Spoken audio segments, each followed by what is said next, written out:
Hello friends, good afternoon. Bhatner IAS की online YouTube classes में आप सभी का हार्दिक स्वागत है, अभिनंदन है।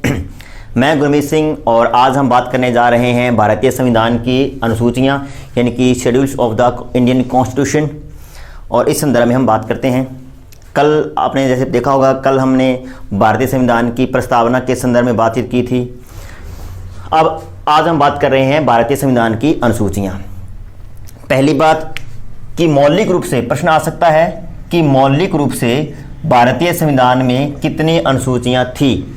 ऑप्शन आ सकता है 10, 12, 8 या फिर मान लीजिए 11 ऑप्शन आ सकता है। मौलिक संविधान में कितनी अनुसूचियां थी या मौलिक रूप से भारतीय संविधान में कितनी अनुसूचियां थी, तो इसका उत्तर क्या है? 8 अनुसूचियां थी। 9वीं, 10वीं, 11वीं और 12वीं ये 4 अनुसूचियां बाद में विभिन्न संविधान संशोधनों के तहत जोड़ी गई है। एक बात और यहाँ पे बात कर लेनी चाहिए हमें, 1935 का जो भारत शासन अधिनियम था उसमें भी अनुसूचियों का उल्लेख था, और उसमें जो अनुसूचियां थी उसमें अनुसूचियां कितनी थी? 10। अधिकांश क्या होता है कि 1935 के भारत शासन अधिनियम की बात करते हैं, उसमें 10 अनुसूचियां थी, और प्रश्न आता है कि मौलिक रूप से भारतीय संविधान में कुल कितनी अनुसूचियां थी, तो स्टूडेंट्स क्या करते हैं? 10 कर देते हैं, जो कि बिल्कुल गलत है। 1935 का अधिनियम भारत का संविधान नहीं था। भारतीय संविधान जो कि 26 जनवरी 1950 को लागू हुआ, उस समय भारत के संविधान में कितनी अनुसूचियां थी? उस समय भारतीय संविधान में 8 अनुसूचियां थी। वर्तमान में कितनी अनुसूचियां हैं? तो वर्तमान में अनुसूचियां हैं 12। 9वीं, 10वीं, 11वीं, 12वीं बाद में जोड़ी गई है, वो हम साथ साथ में बात करेंगे। तो हम शुरू करते हैं अनुसूची 1 से। इस लेसन में आगे बढ़ने से पहले इंडियन पॉलिटी कोर्स के बारे में एक महत्वपूर्ण जानकारी दोस्तों। दरअसल इस कोर्स को हम लोग ऑलरेडी कंप्लीट कर चुके हैं हमारी एंड्रॉयड ऐप पर। इंडियन पॉलिटी का कंप्लीट कोर्स ऑलरेडी मौजूद है, और इस कोर्स के तहत हमने 100 से ज्यादा वीडियोस बनाए हैं। साथ ही इन वीडियोस के पीडीएफ भी आप लोगों को मिल जाने वाले हैं। इसके अलावा दोस्तों आपको इंडियन पॉलिटी के 1 ईयर के करंट अफेयर्स भी मिलने वाले हैं हमारी ऐप के ऊपर। तो ये जो कोर्स है अपने आप में कंप्लीट हो जाता है आईएएस प्रीलिम्स एग्जाम के लिए इंडियन पॉलिटी का। ठीक है, तो अगर आप लोग इंडियन पॉलिटी को फटाफट कंप्लीट करना चाहते हैं, अभी तो आप YouTube पर देख रहे हैं, लेकिन अगर आप चाहते हैं कि आप सभी लेसन्स, पूरा कंटेंट आपको एक साथ मिल जाए, तो आप हमारी एंड्रॉयड ऐप को डाउनलोड कीजिए। आपको हमारी ऐप पर यह कोर्स मिल जाएगा। ये हमारी एंड्रॉयड ऐप का डेस्कटॉप वर्जन है दोस्तों।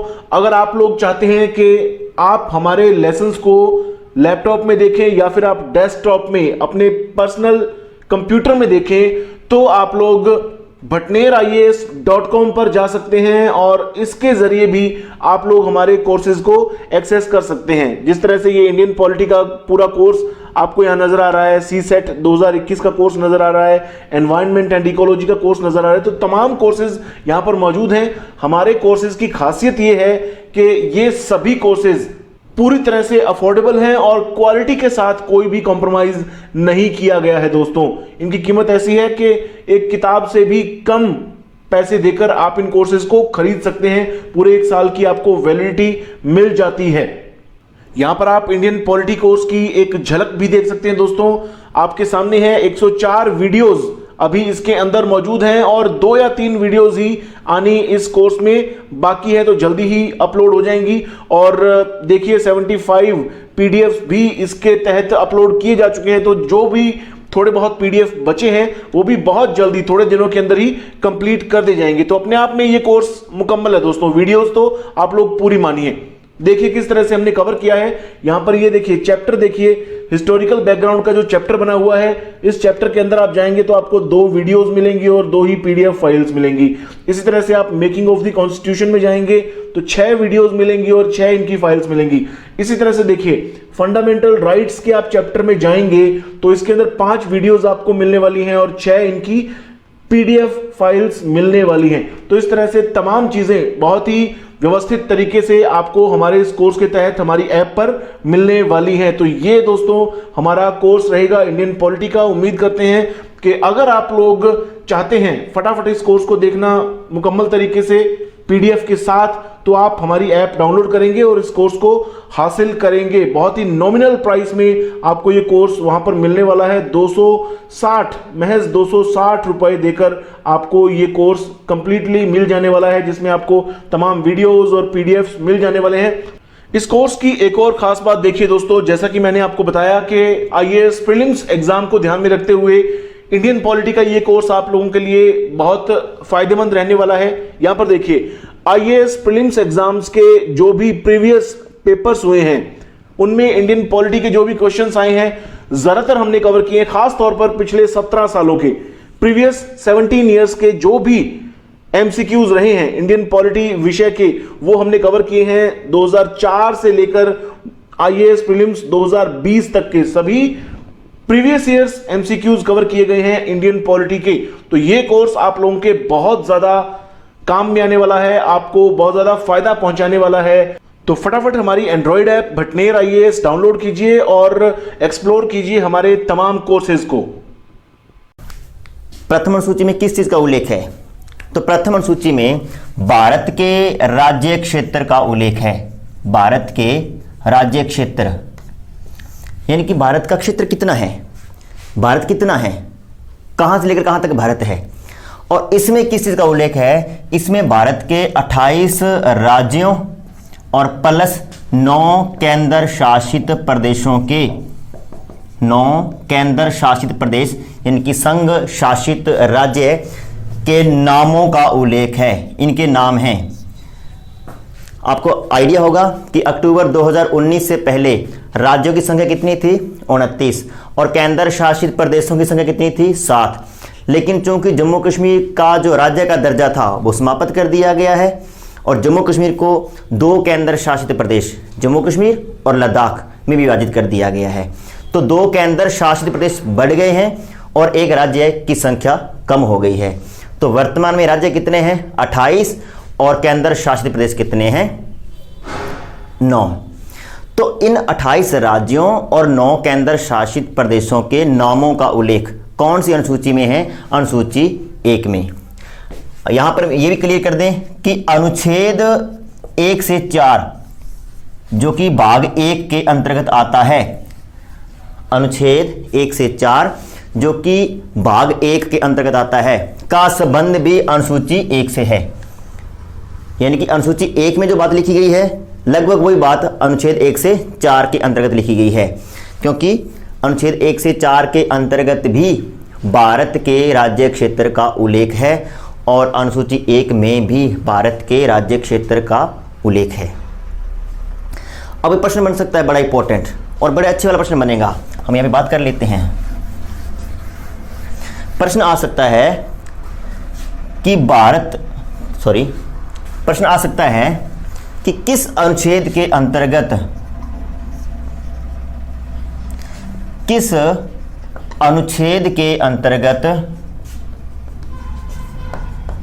राज्य शब्द को परिभाषित किया गया है। किस अनुच्छेद के अंतर्गत राज्य शब्द को परिभाषित किया गया है? अनुच्छेद 1 से 4, अनुच्छेद 12, इनमें से कोई नहीं। प्रश्न क्या पूछ रहा है? राज्य शब्द। और मैं आपको बता दूं, अभी हम अनुसूची 1 की बात कर रहे हैं तो उसमें क्या लिखा है? राज्य क्षेत्र। अनुसूची 1 में, अनुच्छेद 1 में राज्य क्षेत्र को परिभाषित किया गया है, जबकि राज्य शब्द का उल्लेख कहां पर है? अनुच्छेद 12 में। तो बड़ा अच्छे से समझना है, राज्य क्षेत्र एक अलग शब्द है और राज्य शब्द एक अलग शब्द है। राज्य क्षेत्र का उल्लेख पूछे तो अनुसूची 1 में है, भाग 1 में है, अनुच्छेद 1 से 4 में है। परंतु राज्य शब्द का उल्लेख पूछे कि राज्य शब्द का उल्लेख कहाँ पे किया गया है, तो उसका उत्तर अनुसूची 1 या भाग 1 नहीं होगा, उसका उत्तर होगा अनुच्छेद 12। बाकी आगे जैसे हम मौलिक अधिकारों की बात करेंगे वहाँ पर हम अनुच्छेद 12 को जब नीति निर्देशक तत्वों की बात करेंगे, अनुच्छेद 36 को वहाँ पे हम अच्छे से क्लियर करेंगे। अभी सिर्फ हमें इतना देखना है कि अनुसूची 1 में किसका उल्लेख है। तो अनुसूची 1 में किसका उल्लेख है? भारत के राज्य क्षेत्र को परिभाषित किया गया है। इसमें 28 राज्यों और 9 केंद्र शासित प्रदेशों के नामों का उल्लेख है। नेक्स्ट देखते हैं द्वितीय अनुसूची, दूसरी अनुसूची या द्वितीय अनुसूची, किस चीज़ का उल्लेख है? शॉर्ट में तो इतना याद रखना है कि अनुसूची 2 में किसका उल्लेख है? अनुसूची 2 में उल्लेख है वेतन का, वेतन भत्ते और विशेषाधिकारों का उल्लेख है। लेकिन अगर प्रश्न आ जाए, सत्य असत्य में आपको बताना है, और प्रश्न आ जाए कि वाक्य दे दिया उसने, अनुसूची 2 में सभी पदाधिकारियों के वेतन का उल्लेख है, और आपसे पूछ रहा है कि ये सत्य है या असत्य है, तो आपको यहाँ पे बता दें दोस्तों ये बिल्कुल असत्य है। सभी पदाधिकारियों के वेतन का उल्लेख अनुसूची 2 में नहीं है। तो फिर क्या आएगा? इसमें आएगा संवैधानिक पदाधिकारियों का। जो संवैधानिक पदाधिकारी है ना, उनके वेतन का उल्लेख अनुसूची 2 में है। जैसे राष्ट्रपति है, राज्यपाल हैं, सभी मंत्री हैं, लोकसभा अध्यक्ष, लोकसभा उपाध्यक्ष, राज्यसभा का सभापति, राज्यसभा का उपसभापति, राज्य विधानमंडल यानी कि विधानसभा और विधान परिषद, राज्य विधानसभा का अध्यक्ष, उपाध्यक्ष, राज्य विधान परिषद का सभापति, उपसभापति, सर्वोच्च न्यायालय, उच्च न्यायालय के सभी न्यायाधीश, CAG।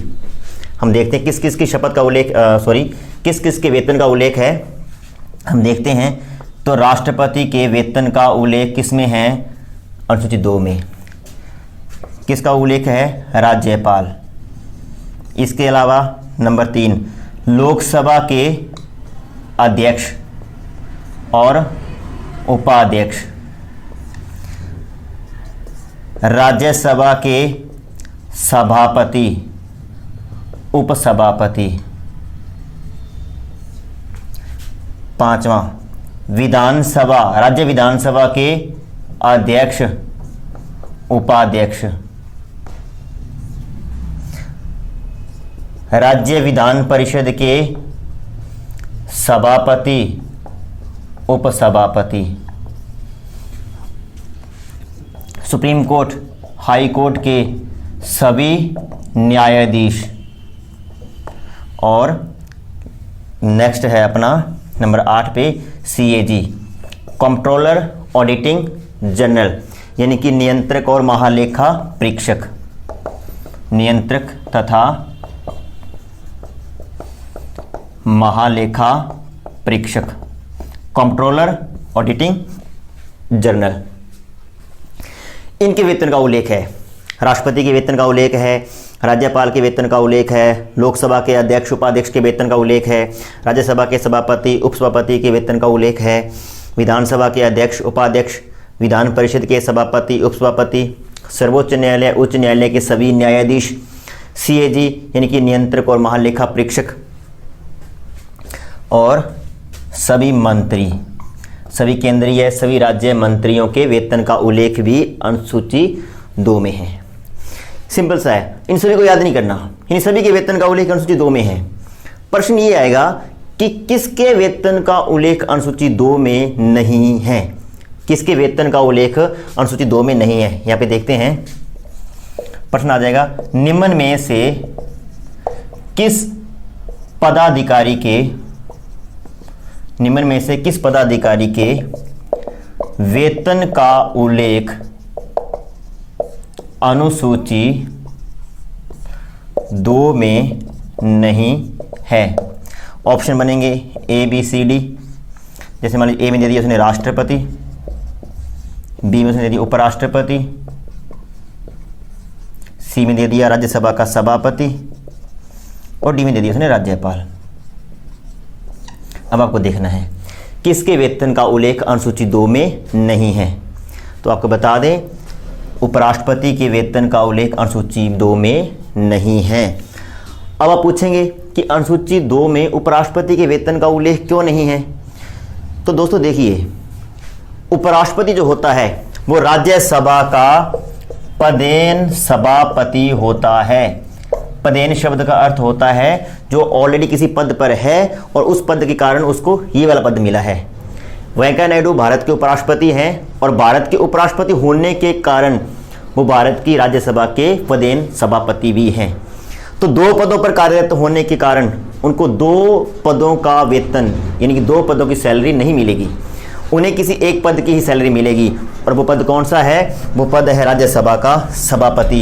यानी कि उपराष्ट्रपति को उपराष्ट्रपति के रूप में कोई वेतन प्राप्त नहीं होता है, जबकि राज्यसभा के सभापति के रूप में उसको 4 लाख रुपए मासिक वेतन प्राप्त होता है। मेरे दोस्तों, ये प्रश्न ऐसे भी आ सकता है। एक बार ऐसे में प्रश्न आया था, बड़ा अच्छा प्रश्न बना था। उसने प्रश्न लिखा कि निम्न में से किसे, मैं थोड़ा शॉर्ट में लिखूंगा, निम्न में से किसे भारत की संचित निधि से वेतन प्राप्त नहीं होता। ऐसे करके उसने ऑप्शन दे दिए। प्रश्न बना लिया कि कौन सा पदाधिकारी है जिसको भारत की संचित निधि से वेतन प्राप्त नहीं होता। उसने ऑप्शन लिख दिए कि राष्ट्रपति, CJI यानी कि चीफ जज ऑफ इंडिया, भारत का मुख्य न्यायाधीश, राष्ट्रपति, CJI वाइस प्रेसिडेंट यानी कि उपराष्ट्रपति, और मान लिया यहाँ पे लिख दिया लोकसभा का अध्यक्ष। ऐसे प्रश्न लिख दिए और प्रश्न पूछ लिया कि निम्न में से किसे भारत की संचित निधि से वेतन प्राप्त नहीं होता है। तो इसमें ज़्यादा कॉमन सेंस यूज करने की आवश्यकता ही नहीं है। उपराष्ट्रपति, जब उपराष्ट्रपति को वेतन ही नहीं प्राप्त होता है तो फिर चाहे वो संचित निधि लिखे, चाहे वो आकस्मिक निधि लिखे या फिर कोई भी निधि लिखे, उससे कोई फर्क नहीं पड़ता, क्योंकि उपराष्ट्रपति को वेतन ही नहीं प्राप्त होता है तो फिर कहीं से भी नहीं प्राप्त होता। तो संचित निधि लिखकर हालांकि उसने कंफ्यूज करने की कोशिश की और शायद अधिकांश बच्चों ने इसमें लॉटरी भी निकाली होगी कि ए हो सकता है, बी हो सकता है, डी हो सकता है, जबकि इसका सीधा सीधा उत्तर क्या था? भारत का उपराष्ट्रपति, क्योंकि उपराष्ट्रपति को उपराष्ट्रपति के रूप में शून्य वेतन मिलता है, कोई वेतन नहीं मिलता है। राज्यसभा के सभापति के रूप में उसको 4 लाख रुपए वेतन मिलता है। तो बड़े अच्छे प्रश्न बन सकते हैं अनुसूचित 2 से। तो फाइनली आपको इसमें याद क्या रखना है? जिनके वेतन का उल्लेख है, मेरे ख्याल से उनको याद रखना इतना आवश्यक नहीं है। जिसके वेतन का उल्लेख नहीं है उसको याद रखने की अपेक्षा। तो अनुसूची 2 में संवैधानिक, नंबर 1 शब्द याद रखना है, संवैधानिक। अगर प्रश्न दे देता है कि अनुसूची 2 में सभी पदाधिकारियों के वेतन का उल्लेख है, तो नहीं है ना। पदाधिकारी कौन से? संवैधानिक। ऐसे पद जिनका संविधान में उल्लेख है उनके वेतन का उल्लेख है, और उनमें भी एक पदाधिकारी यानी कि उपराष्ट्रपति के वेतन का उल्लेख अनुसूची 2 में नहीं है। आगे बढ़ते हैं, शुरू करते हैं अनुसूची 3। आगे शुरू करते हैं हम अनुसूची नंबर 3।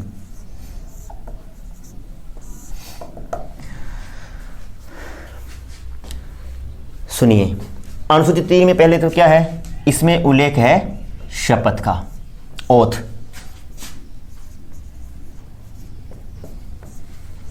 शपथ।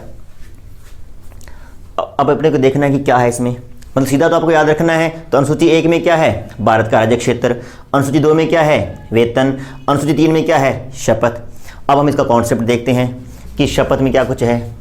अनुसूची 3 में सभी जो संवैधानिक पदाधिकारी हैं उनकी शपथ का उल्लेख है। यहाँ पर भी वाक्य बन सकता है कि अनुसूची 3 में सभी पदाधिकारियों की शपथ का उल्लेख है, तो असत्य है, गलत। सभी पदाधिकारी नहीं। कौन से पदाधिकारी? संवैधानिक। ऐसे पद जिनका उल्लेख संविधान में है उसे हम क्या बोलते होते हैं? संवैधानिक। तो संवैधानिक पदाधिकारियों की शपथ का उल्लेख अनुसूची 3 में है। अब हम बात कर लेते हैं कि किस किस की शपथ का उल्लेख है और किस किस की शपथ का उल्लेख नहीं है। पहला, सभी मंत्री। सभी मंत्री मतलब सभी केंद्र के मंत्री और सभी राज्य के मंत्री। जिसके साथ भी मंत्री शब्द लगता है, वो प्रधानमंत्री है, वो मुख्यमंत्री है, वो वित्त मंत्री है, रक्षा मंत्री है, मतलब कोई भी मंत्री है, जिसके साथ भी मंत्री शब्द लगता है उसकी शपथ का उल्लेख। नंबर 2, संसद के सभी सदस्य। नंबर 3, राज्य विधानमंडल के सभी सदस्य। नंबर 4, सर्वोच्च न्यायालय और उच्च न्यायालय के सभी न्यायाधीश। नंबर 5, भारत का CAG, कंट्रोलर ऑडिटिंग जनरल, यानी कि नियंत्रक और महालेखा परीक्षक। फिर वही बात हम यहाँ पे दोहराएंगे, जिसकी शपथ का उल्लेख है उनको याद न करके जिसकी शपथ का उल्लेख नहीं है उसको देखते हैं।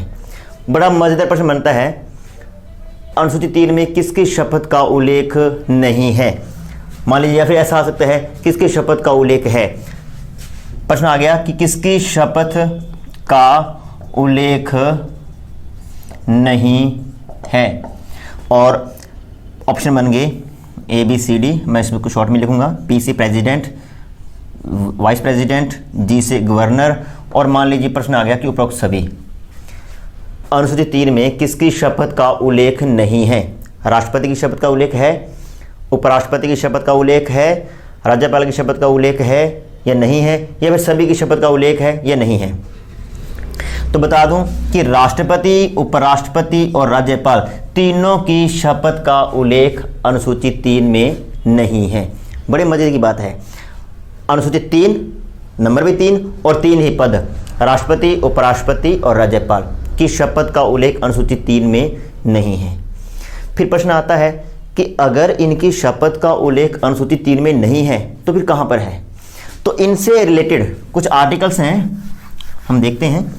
इनसे संबंधित कुछ आर्टिकल हैं। प्रेसिडेंट से रिलेटेड अनुच्छेद 60, वाइस प्रेसिडेंट से रिलेटेड 69 और गवर्नर से रिलेटेड 159, यानी कि 159। राष्ट्रपति की शपथ का उल्लेख कौन से अनुच्छेद में है? 60 में। उपराष्ट्रपति की शपथ का उल्लेख कौन से अनुच्छेद में है? 69 में। और राज्यपाल की शपथ का उल्लेख कौन से अनुच्छेद में है? अनुच्छेद 159 में। आपको क्या याद रखना है? अनुसूची 3 में संवैधानिक पदाधिकारियों की शपथ के प्रारूपों का उल्लेख है, शपथ का उल्लेख है, परंतु अनुसूची 3 में 3 पदाधिकारियों की शपथ का उल्लेख नहीं है। कौन कौन है? राष्ट्रपति, उपराष्ट्रपति और राज्यपाल। इनकी शपथ का उल्लेख अनुसूची 3 में नहीं है, तो फिर कहाँ है? तो इनसे संबंधित अनुच्छेद 60, अनुच्छेद 69 और अनुच्छेद 159 में इनकी शपथ के प्रारूपों का उल्लेख है। अब प्रश्न आता है कि संविधान में शपथ के कितने प्रारूपों का उल्लेख है, यानी कितने प्रकार की शपथ होती है। तो यहाँ पे बात कर लेनी चाहिए। देखते हैं। देखिए, पहली शपथ होती है संविधान की रक्षा।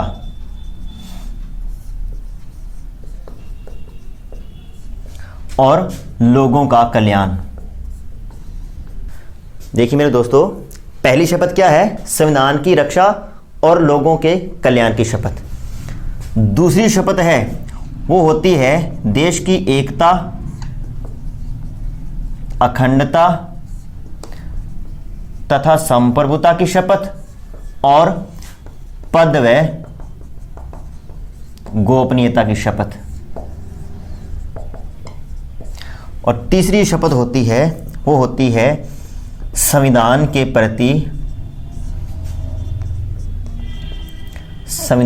प्रति निष्ठा की शपथ। शपथ के 3 प्रारूप हैं: संविधान की रक्षा तथा लोगों के कल्याण की शपथ, देश की एकता, अखंडता, संप्रभुता की शपथ प्लस पद व गोपनीयता की शपथ। ये एक ही शपथ मानी जाती है। वैसे प्रारूप 2 हैं, लेकिन एक ही है। तीसरी है संविधान के प्रति निष्ठा की शपथ। अब मेरे दोस्तों, प्रश्न बन सकता है कि राष्ट्रपति इनमें से क्या शपथ लेता है, उपराष्ट्रपति क्या शपथ लेता है, प्रधानमंत्री की शपथ का प्रारूप इनमें से कौन सा है, लोकसभा के सदस्य, लोकसभा का अध्यक्ष, उपाध्यक्ष, सर्वोच्च न्यायालय, उच्च न्यायालय, यानी कैसा भी प्रश्न पूछा जा सकता है। तो देखते हैं एक एक करके। पहली शपथ है संविधान की रक्षा और लोगों का कल्याण, और ये शपथ लेते हैं प्रेसिडेंट और गवर्नर। पहली शपथ को भारत का प्रथम नागरिक और प्रत्येक राज्य का जो प्रथम नागरिक होता है वो प्रथम शपथ लेता है संविधान की रक्षा और लोगों का कल्याण। राष्ट्रपति क्या शपथ लेगा कि मैं संविधान की रक्षा करूंगा और भारत के लोगों का कल्याण करूंगा। राज्यपाल क्या शपथ लेगा, मैं संविधान की रक्षा करूंगा, पंजाब, हरियाणा, राजस्थान, मतलब जहां का भी वो राज्यपाल है के लोगों का कल्याण करूंगा। दोबारा देखिए, राष्ट्रपति पूरे देश के संदर्भ में शपथ लेगा, संविधान की रक्षा करूंगा, भारत के लोगों का कल्याण करूंगा। राज्यपाल की शपथ का दायरा एक राज्य तक सीमित होगा, संविधान की रक्षा करूंगा, आंध्र प्रदेश, तेलंगाना, पंजाब, उत्तराखंड, हरियाणा कोई भी है के लोगों के कल्याण करूंगा। ये शपथ हो जाएगी राष्ट्रपति और राज्यपाल की। दूसरी, देश की एकता, अखंडता और संप्रभुता को बनाए रखूंगा और मेरे पद से संबंधित गोपनीयता बनाए रखूंगा। ये शपथ कौन लेता होता है, ये शपथ लेते होते हैं सभी मंत्री। मंत्री मतलब चाहे वो केंद्र के मंत्री हैं, चाहे वो राज्य के मंत्री हैं, चाहे वो उपमंत्री हैं, चाहे वो प्रधानमंत्री है, चाहे वो मुख्यमंत्री है, जिसके साथ भी मंत्री शब्द लगता है उसकी शपथ का प्रारूप क्या होगा कि मैं देश की एकता, अखंडता, संप्रभुता को बनाए रखूंगा, अपनी पद की गोपनीयता बनाए रखूंगा। ये शपथ किसकी होती है, मंत्रियों की, सभी मंत्री। संविधान के प्रति निष्ठा की शपथ कौन लेता है, शेष जितने भी बच गए, यानी कि राष्ट्रपति, राज्यपाल और मंत्रियों को छोड़ दो, उसके बाद में उपराष्ट्रपति, उपराज्यपाल, लोकसभा का अध्यक्ष, उपाध्यक्ष, लोकसभा के सदस्य, राज्यसभा के सभापति, उपसभापति, राज्यसभा के सदस्य, राज्य विधानमंडल के अध्यक्ष, उपाध्यक्ष, सदस्य, सर्वोच्च न्यायालय के सभी न्यायाधीश, उच्च न्यायालय के सभी न्यायाधीश, भारत सरकार का नियंत्रक और महालेखा परीक्षक, ये जितने भी आ जाते हैं शेष, ये सारे के सारे संविधान के प्रति निष्ठा की शपथ लेते हैं। तो तीन बातें हैं, संविधान की रक्षा और लोगों का कल्याण की शपथ राष्ट्रपति और राज्यपाल, देश की एकता, अखंडता, संप्रभुता और पद व गोपनीयता की शपथ मंत्री। ये प्रश्न भी आता है कई बार कि निम्न में से कौन दो प्रकार की शपथ लेता है, तो आपको बता दूं जितने भी मंत्री होंगे उनकी शपथ दो होगी। पहली देश की एकता, अखंडता और संप्रभुता की शपथ, दूसरी पद व गोपनीयता की शपथ। तो इसको दो शपथ मानी जाती है। यानी प्रधानमंत्री कितनी शपथ लेता है, दो। मुख्यमंत्री कितनी शपथ लेता है, दो। तीसरी संविधान के प्रति निष्ठा की शपथ, यानी शेष जितने भी संवैधानिक पदाधिकारी हैं वो संविधान के प्रति निष्ठा की शपथ लेते हैं।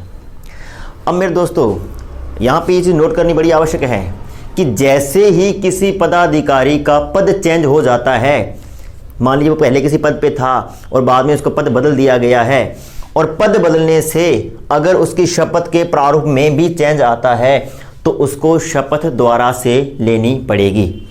फॉर एग्जाम्पल, जो हमारे राष्ट्रपति हैं, मान लीजिए किसी वजह से उनका पद रिक्त हो गया है, उनके खिलाफ महाभियोग लाया गया या फिर उन्हें स्वेच्छा से त्यागपत्र दे दिया या उनकी मृत्यु हो गई, यानी किसी भी वजह से राष्ट्रपति का पद रिक्त हो जाता है, तो संविधान कहता है कि उपराष्ट्रपति को कार्यवाहक राष्ट्रपति के रूप में कार्य करना होगा। यानी हम उपराष्ट्रपति को क्या कर देंगे, हाथों हाथ कार्यवाहक राष्ट्रपति। अब उपराष्ट्रपति ने शपथ क्या ले रखी है, संविधान के प्रति निष्ठा की शपथ। अब पद चेंज होकर क्या हो गया है, राष्ट्रपति, तो शपथ में चेंज आया कि नहीं आया, आया।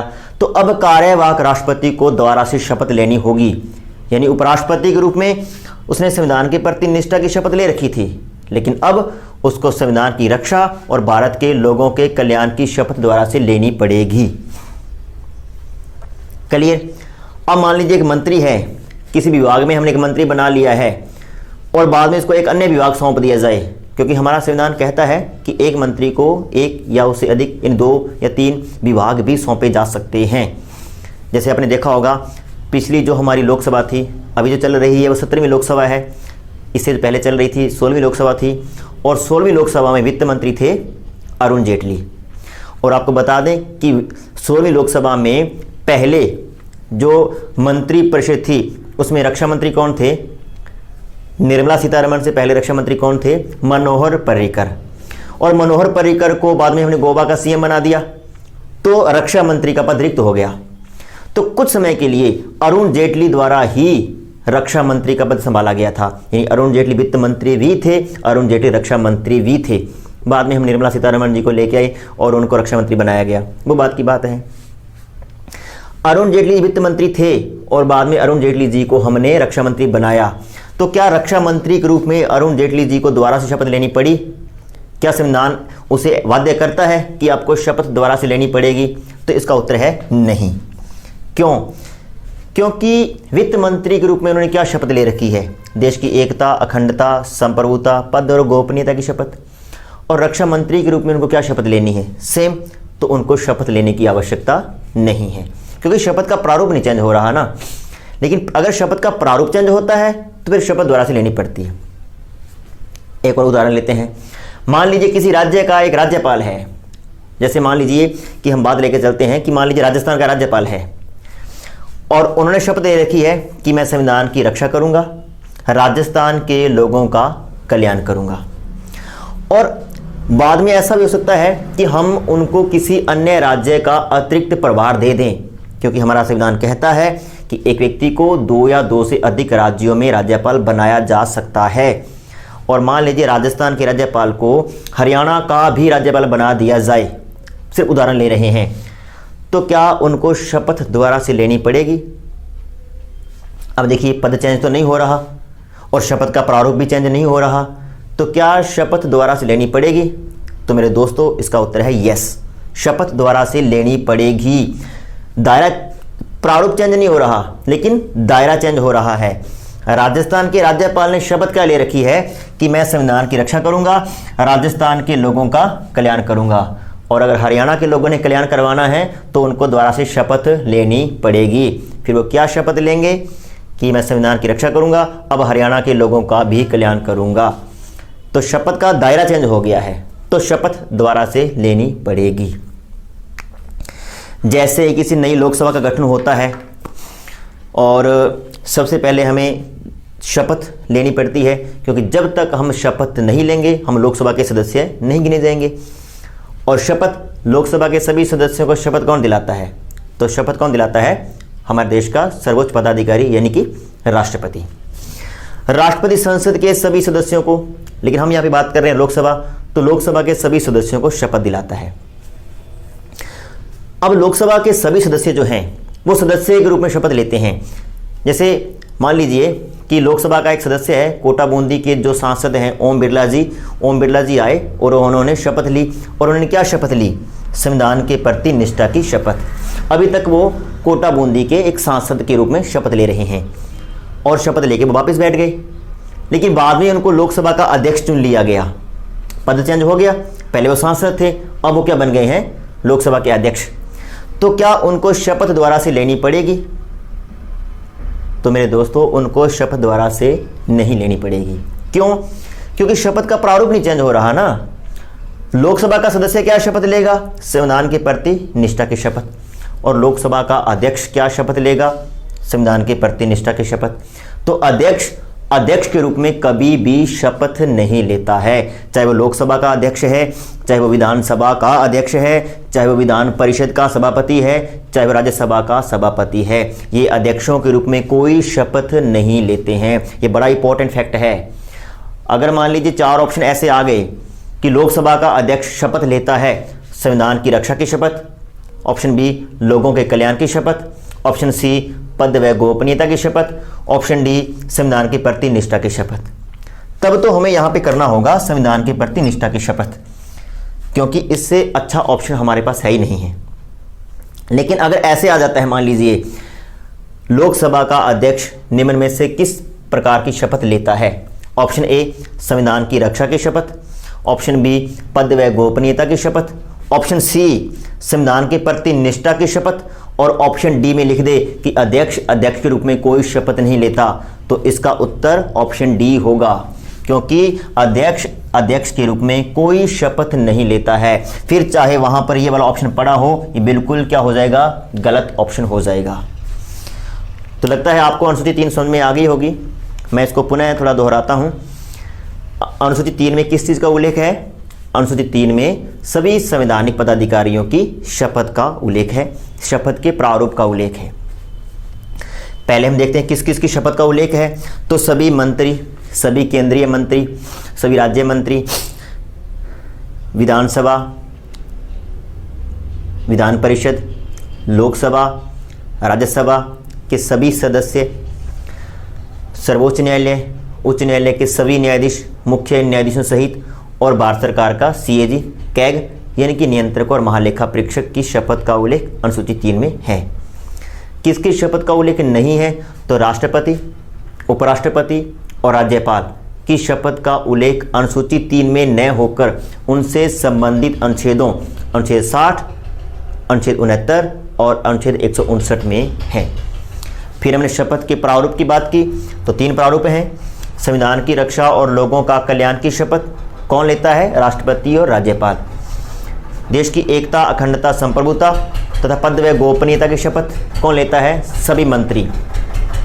संविधान के प्रति निष्ठा की शपथ शेष जितने भी संवैधानिक पदाधिकारी हैं वो संविधान के प्रति निष्ठा की शपथ लेते हैं। नेक्स्ट है अनुसूची 4।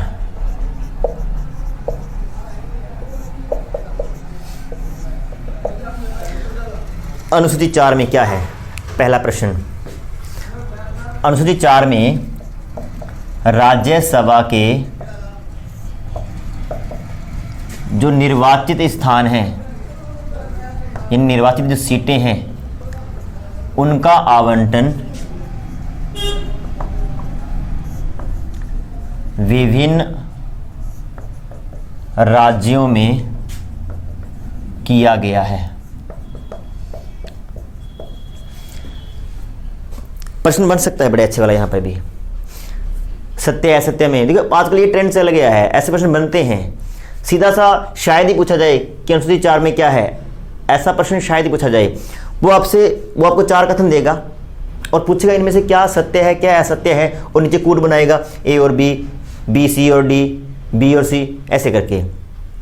और मान लीजिए उसने कथन दे दिया और पूछे कि एक सत्य है कि असत्य है। हम यहाँ पे एक ही कथन की बात करेंगे। कथन आ गया कि अनुसूची 4 में राज्यसभा की सभी सीटों का आवंटन विभिन्न राज्यों में किया गया है। क्या प्रश्न दे दिया कि अनुसूची 4 में राज्यसभा की सभी सीटों का आवंटन विभिन्न राज्यों में किया गया है, ऐसा प्रश्न आ गया। आपको बताना है सत्य है या असत्य है। मैं दोबारा दोहरा देता हूँ। अनुसूची 4 में राज्यसभा की सभी सीटों का आवंटन विभिन्न राज्यों में किया गया है। तो मेरे दोस्तों ये कथन बिल्कुल असत्य है, बिल्कुल गलत है। सभी सीटों की बात नहीं हो रही, बात हो रही है निर्वाचित सीटों की। राज्यसभा की सभी सीटें कितनी हैं? 250। राज्यसभा की कुल सदस्य संख्या कितनी है? 250। हालांकि वर्तमान में कितनी है? 245। और इसमें से आपको आइडिया होगा, इसमें से 12 सदस्य मैं यहाँ पे लिख देता हूँ। टोटल सदस्य संख्या 250 और वर्तमान में टोटल सदस्य संख्या 245 है। और इसमें से 12 सदस्यों को राष्ट्रपति मनोनीत करता है, जिन्हें ज्ञान, विज्ञान, कला, साहित्य, समाज सेवा के क्षेत्र में विशेष ख्याति प्राप्त होती है। उनको राष्ट्रपति मनोनीत करता है। जैसे आपने पढ़ा होगा विक्रंट में, जो हमारे सर्वोच्च न्यायालय के भूतपूर्व मुख्य न्यायाधीश थे श्री रंजन गोगोई जी को राष्ट्रपति ने राज्यसभा का सदस्य मनोनीत किया है, जिस पे काफ़ी सारा विवाद भी हो रखा है। वो बात की बात है, लेकिन थोड़ा बताना आवश्यक है कि राज्यसभा का सदस्य मनोनीत किया गया है। 12 सदस्यों को राष्ट्रपति ने मनोनीत कर दिया, तो यहाँ पर सदस्य कितने बचे? 233। ये 12 सदस्य कहाँ से होंगे? इनका प्रॉपर से कोई क्षेत्र नहीं है, ये किसी क्षेत्र को रिप्रेजेंट नहीं करते हैं। ये राजस्थान से होंगे, ये जम्मू कश्मीर से होंगे, ये तमिलनाडु से होंगे, ये केरल से होंगे, कितने कितने कहाँ से होंगे, इनके बारे में ऐसा कोई उल्लेख नहीं है। ये सारे के सारे राजस्थान से हो सकते हैं, ये सारे के सारे दिल्ली से हो सकते हैं, ये सारे के सारे जम्मू कश्मीर से हो सकते हैं। हो सकता है जम्मू कश्मीर से एक भी ना हो, 2 हो सकते हैं, 5 हो सकते हैं। यानी कहने का मतलब ये है कि 12 सदस्यों का प्रॉपर से कोई क्षेत्र नहीं होता, ये किसी क्षेत्र विशेष को रिप्रेजेंट नहीं करते हैं। जबकि 233 सदस्यों का प्रॉपर से क्षेत्र होता है। इन 233 सीटों का आवंटन विभिन्न राज्यों में किया गया है। जैसे यूपी से कितने सदस्य चुने जाएंगे? 31। महाराष्ट्र से कितने सदस्य चुने जाएंगे? 19। राजस्थान से कितने सदस्य चुने जाएंगे? 10। उड़ीसा से कितने चुने जाएंगे? 10। केरल से कितने चुने जाएंगे? 9। दिल्ली से 3, पुडुचेरी से 1। ऐसे करके इन 233 को हम अलग अलग राज्यों में बांट देंगे। यूपी से 31 सदस्य राज्यसभा में चुन के भेजे जाएंगे। इसका उल्लेख कहाँ पर है? इसका उल्लेख है मेरे दोस्तों अनुसूची 4 में। राजस्थान से 10 सदस्य चुन के भेजे जाएंगे। इसका उल्लेख कहाँ है? अनुसूची 4 में, है ना। दिल्ली से 3, पुडुचेरी से 1, सिक्किम से 1। असम को छोड़कर जितने भी पूर्वोत्तर राज्य हैं ना, यहाँ पे थोड़ा लिख देता हूँ मैं, हालांकि सीटों का उल्लेख हम अलग से करेंगे। असम को छोड़ दो और उसके बाद जितने भी पूर्वोत्तर राज्य हैं जिसको आप 7 सिस्टर के नाम से जानते हैं, जिसमें मेघालय, मणिपुर, त्रिपुरा, नागालैंड, अरुणाचल प्रदेश, है ना, ये राज्य हैं। उन सभी सीटें कितनी कितनी हैं? 1-1। असम के अलावा सभी पूर्वोत्तर राज्य प्लस गोवा प्लस केंद्र शासित प्रदेश पुडुचेरी और प्लस सिक्किम से कितने कितने सदस्य हैं? से 1-1 सदस्य है राज्यसभा में। सर्वाधिक सीटें कहाँ से है? यूपी से। याद रखिए, यह आवश्यकता नहीं है क्योंकि हमारे देश में संसद की सदस्य संख्या यानी कि लोकसभा और राज्यसभा की सदस्य संख्या जनसंख्या पर आधारित है। जितनी ज़्यादा जनसंख्या उतनी अधिक सदस्य। और सर्वाधिक जनसंख्या किस राज्य की है? जाहिर है किसकी है सबसे अधिक? यूपी की। यूपी की, तो यूपी से कितनी सीटें हैं? 31। सर्वाधिक यूपी से 31। और न्यूनतम की बात तो मैं यहाँ पे कर रहा हूँ। 6 पूर्वोत्तर राज्य हैं। असम को छोड़ दो, असम को निकाल दो। पूर्वोत्तर राज्य कितने हैं? टोटल 7। असम को निकाल दिया, कितने बच गए? 6। गोवा, एक केंद्र शासित प्रदेश है, पुडुचेरी और सिक्किम, यहाँ से कितनी कितनी सीटें हैं? 1-1। बाकी हमने पढ़ रखा है। महाराष्ट्र से 19 है, कर्नाटक से 18 है, राजस्थान से 10 है। ये आपको लिस्ट मिल भी जाएगी, इसमें कोई बड़ी बात नहीं है। तो इन जो 233 सीटों की बात कर रहे हैं, ये जो 233 सीटें हैं, इनमें से कितने कितने सदस्य किस राज्य से चुनकर आएंगे, इसका उल्लेख कहाँ है? अनुसूची 4 में। तो सभी सीटों की बात नहीं हो रही, 245 सीटों की बात नहीं हो रही। कितनी सीटों की बात हो रही है? 233। तो सभी शब्द क्या हो जाएगा यहाँ पे? गलत। उत्तर क्या होगा इसका? निर्वाचित। केवल और केवल निर्वाचित सीटों का आवंटन विभिन्न राज्यों में किया गया है और इसका उल्लेख कहाँ है? अनुसूची 4 में।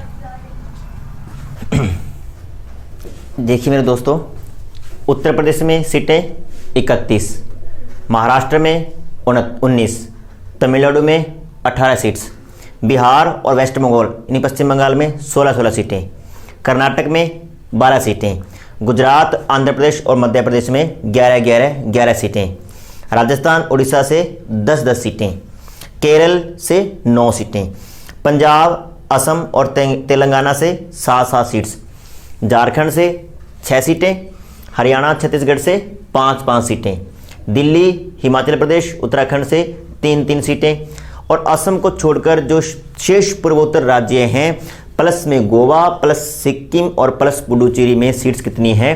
1 है। तो इस तरीके से टोटल सीटें कितनी हो जाती है? 233। एक बार आप इसका स्क्रीनशॉट ले लीजिए। अब बढ़ते हैं हम अनुसूची नंबर 5 की ओर। अनुसूची 5 और अनुसूची 6 का संबंध जनजातीय क्षेत्रों से है, यानी कि अनुसूचित क्षेत्रों के प्रशासन से है। पहले हम 5 को देखते हैं, फिर हम 6 को देखेंगे, फिर दोनों का हम तुलनात्मक अध्ययन करेंगे। पहले 5 को देखते हैं। अनुसूची 5, इसमें क्या है? इसमें अनुसूचित क्षेत्रों के प्रशासन का उल्लेख है। अनुसूचित क्षेत्रों के प्रशासन का उल्लेख है, यानी कि अनुसूचित क्षेत्रों के प्रशासन का उल्लेख किसमें है? अभी तक हम बात कर रहे हैं तो अनुसूची 5 में। हालांकि अनुसूची 6 की बात करेंगे तब हम दोनों का तुलनात्मक अध्ययन भी करेंगे। अभी तक हम केवल अनुसूची 5 की बात करते हैं। अनुसूचित क्षेत्र और अनुसूची 5 में आने वाले अनुसूचित क्षेत्रों को एक नाम दिया जाता है जिसका नाम है टीएसपी, ट्राइबल सब प्लान्स। ट्राइबल सब प्लान्स यानी कि अनुसूचित उपयोजना, अनुसूचित उपयोजना, ट्राइबल सब प्लान्स। टीएसपी क्षेत्र घोषित किया जाता है अनुसूची 5 में आने वाले क्षेत्रों को।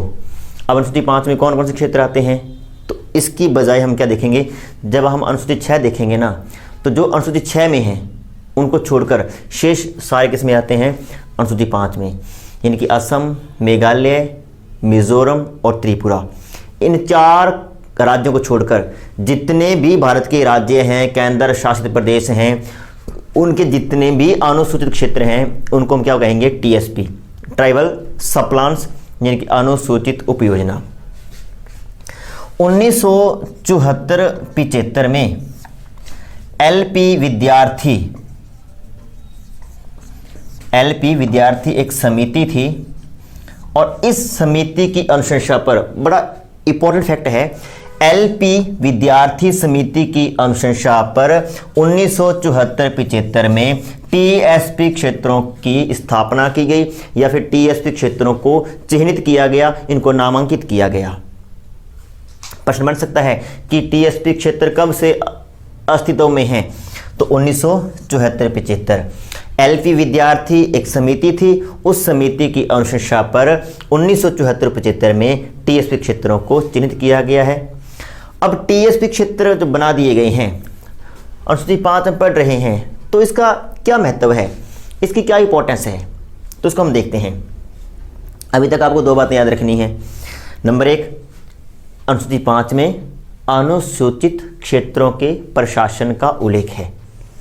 नंबर 2, अनुसूचित क्षेत्रों को हम क्या बोलते हैं, टीएसपी, ट्राइबल सब प्लान्स, यानी कि अनुसूचित उपयोजना।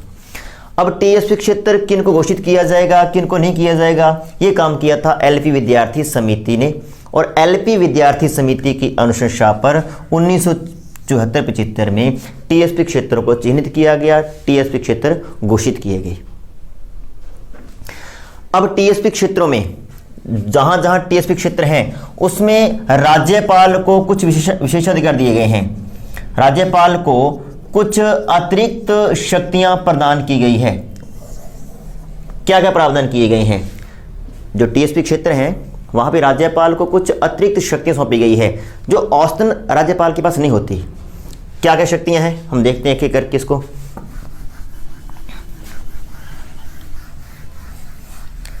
नंबर एक, केंद्र सरकार द्वारा बनाया गया कोई कानून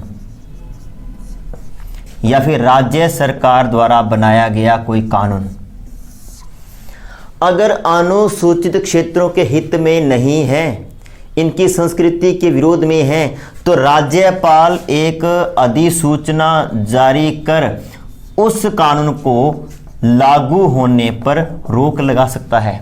देखिए, बड़ा इंपॉर्टेंट फैक्ट है कि जब हमने किसी क्षेत्र को टीएसपी क्षेत्र घोषित कर दिया तो इसकी क्या इंपॉर्टेंस है, यानी टीएसपी और नॉन टीएसपी में फर्क क्या है।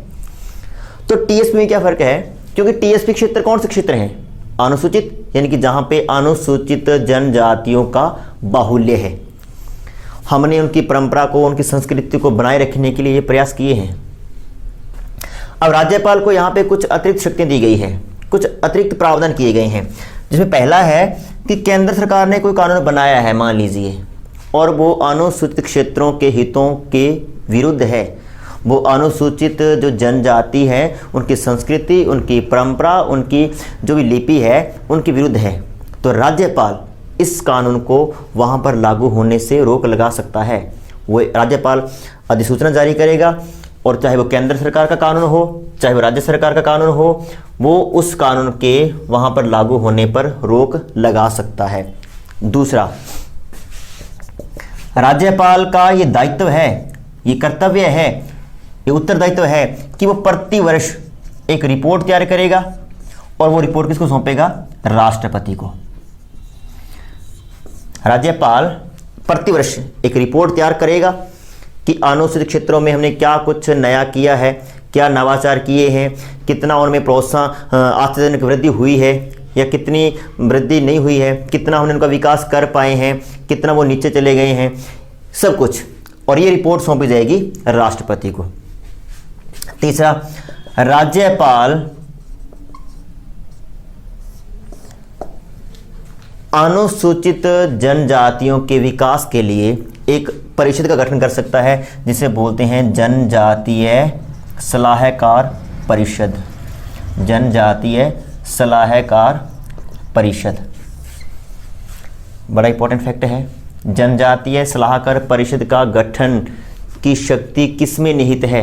तो उत्तर क्या होएगा? नंबर 1 तो राज्यपाल में निहित है।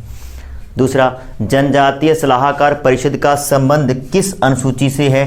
तो किस अनुसूची से है? अनुसूची 5 से है।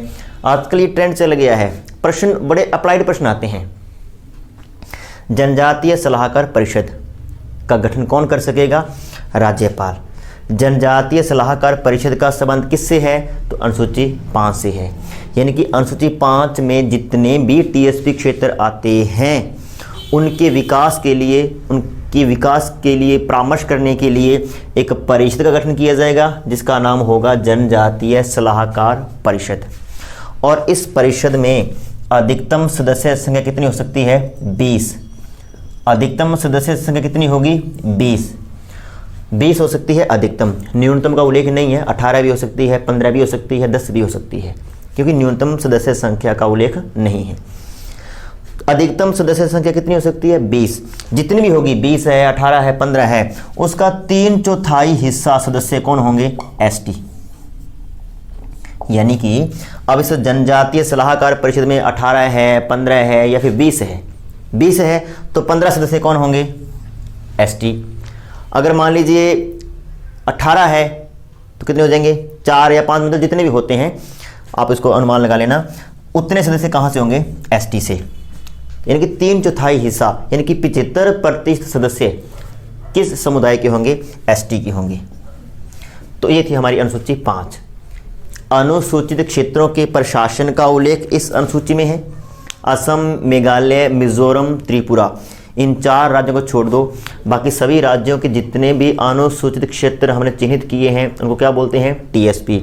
टीएसपी नाम किस समिति की अनुशंसा पर दिया गया? तो एलपी विद्यार्थी समिति की अनुशंसा पर 1974-75 में टीएसपी क्षेत्र घोषित किए गए। अब टीएसपी क्षेत्र के संदर्भ में क्या विशेष प्रावधान किए गए हैं? तो यहाँ पे 3 प्रावधान है। राज्यपाल एक अधिसूचना जारी कर केंद्र सरकार या फिर राज्य सरकार द्वारा बनाए गए कानूनों को लागू होने पर रोक लगा सकता है।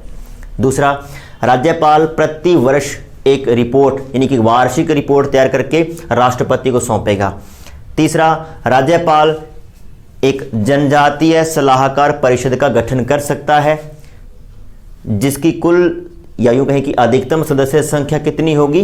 20, जिसका 3/4 हिस्सा यानी कि 75% सदस्य एसटी समुदाय से होंगे। तो यह है अनुसूची 5। नेक्स्ट पढ़ते हैं हम अनुसूची 6। फिर बाद में दोनों का हम तुलना भी करेंगे। अब इसमें भी अनुसूचित क्षेत्रों के प्रशासन का उल्लेख है, लेकिन इसमें कौन कौन से अनुसूचित क्षेत्र आएंगे देखते हैं हम। इसमें असम, मेघालय, मिजोरम और त्रिपुरा के असम, मेघालय, मिजोरम, त्रिपुरा के अनुसूचित क्षेत्रों के प्रशासन का उल्लेख है। इन सेम बात है, अनुसूचित क्षेत्रों के प्रशासन का उल्लेख अनुसूची 5 में भी है, अनुसूचित क्षेत्रों के प्रशासन का उल्लेख अनुसूची 6 में भी है। परंतु अनुसूची 6 में यहाँ पे कुछ राज्य है जिनके नाम दे रखे हैं प्रॉपर, असम, मेघालय, मिजोरम, त्रिपुरा। पूर्वोत्तर राज्यों में 4 राज्य हैं, असम, मेघालय, मिजोरम, त्रिपुरा के जितने भी अनुसूचित क्षेत्र हैं उनके प्रशासन का उल्लेख किस में है? अनुसूची 6 में है। अब जिस तरीके से अनुसूची 5 में, थोड़ा मैं इसको हम रिपीट कर लेते हैं क्योंकि हमने बात की थी ना कि हम इसका तुलनात्मक अध्ययन करेंगे। जिस तरीके से अनुसूची 5 में राज्यपाल, मैं दोहरा रहा हूं अनुसूची 5 क्योंकि हमने बात की थी कि हम इनका हल्का सा तुलनात्मक अध्ययन भी करेंगे। अनुसूची 5 में जिस तरीके से जनजातीय सलाहकार परिषद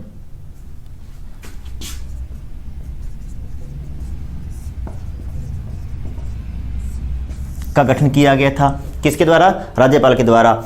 उसी तरीके से अनुसूची 6 में जनजातीय जिला परिषद का गठन किया जाएगा।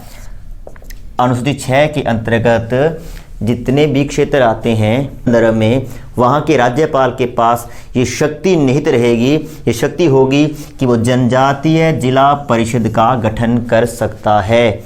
और आपको बता दूं, ये बड़ा इंपॉर्टेंट फैक्ट है, जनजातीय जिला परिषद भारत में आदर्श जिला सरकार का उदाहरण है। आदर्श जिला सरकार, आदर्श जिला सरकार का उदाहरण कौन है? जनजातीय जिला परिषद, जिसका संबंध किससे है? अनुसूची 6 से। प्रश्न ये भी आ सकता है कि किस अनुसूची के अंतर्गत आदर्श जिला सरकार के लक्षण इंगित होते हैं या लक्षण प्रदर्शित होते हैं? तो उत्तर क्या होगा? अनुसूची 6, जनजातीय जिला परिषद, जिसकी अधिकतम सदस्य संख्या कितनी होगी? 30। अधिकतम सदस्य संख्या 30, और इस 30 में से 4 सदस्यों को तो राज्यपाल द्वारा मनोनीत किया जाएगा, और शेष जो सदस्य हैं वो चुने जाएंगे वहाँ की जनता द्वारा प्रत्यक्ष और गुप्त मतदान पद्धति द्वारा, यानी कि वयस्क मताधिकार के आधार पर उनको चुना जाएगा। 30 सदस्य होते हैं टोटल, 30 में से 4 तो राज्यपाल द्वारा मनोनीत किए जाएंगे, इसमें कोई शक नहीं है। बाकी जितने सदस्य बच गए, क्योंकि सदस्य संख्या 30 अधिकतम है, 28 भी हो सकती है, 25 भी हो सकती है। 25 है तो 4 सदस्यों को तो मनोनीत कर लिया गया, शेष कितने बचे? 21। तो 21 सदस्यों को उस जिले की जनता वयस्क मताधिकार के आधार पर प्रत्यक्ष और गुप्त मतदान पद्धति द्वारा 5 वर्ष के लिए चुनेगी, यानी कि जनजातीय जिला परिषद का कार्यकाल कितना होता है? 5 वर्ष। तो ये थी हमारी अनुसूची 6। अब हम दोनों की तुलना करते हैं। पहला, अनुसूची 5 में अनुसूचित क्षेत्रों के प्रशासन का उल्लेख है, इन पूरे भारत को कवर कर रही है अनुसूची 5। अनुसूची 6 असम, मेघालय, मिजोरम और त्रिपुरा, सिर्फ 4 राज्यों की बात कर रही है। पहला हो गया। दूसरा, अनुसूची 5 में आने वाले अनुसूचित क्षेत्र हमने क्या कहा? टीएसपी, एलपी विद्यार्थी समिति की अनुशंसा पर हम पढ़ चुके हैं। फिर अनुसूची 5 में जितने भी क्षेत्र हैं उसके लिए राज्यपाल के लिए 3 प्रावधान किए गए हैं कि वो एक जनजातीय सलाहकार परिषद का गठन करेगा, प्रतिवर्ष एक रिपोर्ट तैयार करके राष्ट्रपति को सौंपेगा, और केंद्र सरकार के कानून और राज्य सरकार के कानून अगर उसको लगता है कि वहाँ पे लागू नहीं होने चाहिए तो लागू नहीं होने देगा। जनजातीय सलाहकार परिषद का संबंध किससे है? अनुसूची 5 से। जनजातीय जिला परिषद का संबंध किससे है? अनुसूची 6 से। जनजातीय सलाहकार परिषद में सदस्य संख्या 20, जनजातीय जिला परिषद में सदस्य संख्या 30। कार्यकाल उसका भी 5 वर्ष होता है, इसका भी 5 वर्ष होता है। और जनजातीय जिला परिषद भारत में आदर्श जिला सरकार के उद्देश्य को स्थापित करती है, आदर्श जिला सरकार के सिद्धांत को स्थापित करती है। और अगर प्रश्न ऐसा आ जाए, मान लीजिए कि तुलनात्मक रूप से अनुसूची 5 और 6 का अध्ययन करने के बाद हमें क्या लगता है कि इसमें से अधिक लोकतांत्रिक अनुसूची कौन है, तो उसका उत्तर क्या होगा? 6। अनुसूची 6 तुलनात्मक दृष्टि से देखा जाए तो अनुसूची 5 की अपेक्षा अधिक लोकतांत्रिक है। क्यों? क्योंकि यहाँ पर वयस्क मताधिकार के आधार पर जनजातीय जिला परिषद के गठन का उल्लेख किया गया है, जिसमें जनता भाग ले रही है, तो ये अपेक्षाकृत अधिक लोकतांत्रिक है अनुसूची 5 की अपेक्षा। अब प्रश्न आ सकता है कि अनुसूची 5 और अनुसूची 6 में संशोधन किस विधि से होगा? तो आपको बता दूं कि अनुसूची 5 और अनुसूची 6 में किसी भी प्रकार का परिवर्तन करना है तो इसके लिए संविधान संशोधन की आवश्यकता नहीं है। संविधान का संशोधन करने की आवश्यकता नहीं है, क्योंकि अनुसूची 5 और अनुसूची 6 में संसद के सामान्य बहुमत से ही परिवर्तन हो सकता है, संशोधन हो सकता है। इसके लिए अनुच्छेद 368 का प्रयोग करने की आवश्यकता नहीं है। यानी कि संसद का विशेष बहुमत या विशेष बहुमत प्लस आधे से अधिक राज्यों की सहमति, इसकी आवश्यकता नहीं है। संसद के सामान्य बहुमत से इसमें संशोधन हो सकता है, तो इसको संविधान संशोधन की श्रेणी में नहीं गिना जाएगा। नेक्स्ट देखते हैं अनुसूची 7। अनुसूची 7 ये अपने आप में बड़ी ही महत्वपूर्ण अनुसूची है, क्योंकि भारत में जो संघात्मक शासन है उसके लक्षण को इंगित करती है। पहले तो इसमें है क्या? इसमें है विषयों का या इसमें है शक्तियों का बंटवारा। शक्तियों का बंटवारा। अगर प्रश्न ऐसा आ जाए कि अनुसूची 7 में शक्तियों का पृथक्करण किया गया है और आपसे पूछा जाए कि ये कथन सत्य है या असत्य है, तो मेरे दोस्तों बता दूं ये कथन बिल्कुल असत्य होगा। शक्तियों का बंटवारा और शक्तियों का पृथक्करण बड़ा ही अलग अलग कॉन्सेप्ट है, बिल्कुल भी एक दूसरे से संबंध नहीं है इनका। शक्तियों का बंटवारा जो होता है वो ऊर्ध्वाकार होता है, यानी कि वर्टिकल, और शक्तियों का पृथक्करण जो होता है वो हॉरिजॉन्टल होता है, यानी कि क्षैतिज। शक्तियों का बंटवारा का मतलब है कि केंद्र और राज्य के मध्य शक्तियों का विभाजन कैसे किया गया है, कौन से विषय केंद्र के पास है, कौन से विषय राज्य के पास है। यानी पहले केंद्र आता है, फिर राज्य आता है, फिर इसके बाद में स्थानीय स्वशासन आता है। तो ये तो हो गया शक्तियों का बंटवारा। और शक्तियों का बंटवारा कैसा? ऊर्ध्वाकार, लंबवत, वर्टिकल, ऊर्ध्वाकार, लंबवत। ये तो लंबवत विभाजन हो गया। प्रश्न आ जाए कि शक्तियों का लंबवत विभाजन क्या कहलाता है, तो वो कहलाता है शक्तियों का बंटवारा। शक्तियों का क्षैतिज विभाजन क्या कहलाता है, तो वो कहलाता है शक्तियों का पृथक्करण। यानी कि जब व्यवस्थापिका, कार्यपालिका और न्यायपालिका में शक्तियों का विभाजन होता है तो उसको हम क्या बोलते हैं? शक्तियों का पृथक्करण। और ये देखिए अपने अपने क्षैतिज है, क्योंकि न्यायपालिका, कार्यपालिका, व्यवस्थापिका सरकार के अंग हैं और तीनों ही अंग बिल्कुल बराबर हैं, तीनों ही अपने आप में बड़ा महत्व रखते हैं। तो शक्ति का पृथक्करण और शक्तियों का बंटवारा अलग अलग कॉन्सेप्ट है मेरे दोस्तों। शक्तियों का बंटवारा वर्टिकल, क्षैतिज, वर्टिकल, ऊर्ध्वाकार, और शक्तियों का पृथक्करण क्षैतिज, हॉरिजॉन्टल। बड़ा बारीकी से देखना इसको। तो अनुसूची 7 में शक्तियों का बंटवारा किया गया है, और शक्तियों का बंटवारा इसके लिए क्या किया गया है? इसके लिए 3 सूचियां बनाई गई है। नंबर 1 पे बनाई गई है संघ सूची, नंबर 2 पे बनाई गई है राज्य सूची, या इसको आप प्रांतीय सूची भी बोल सकते हैं, और नंबर 3 पर है समवर्ती सूची।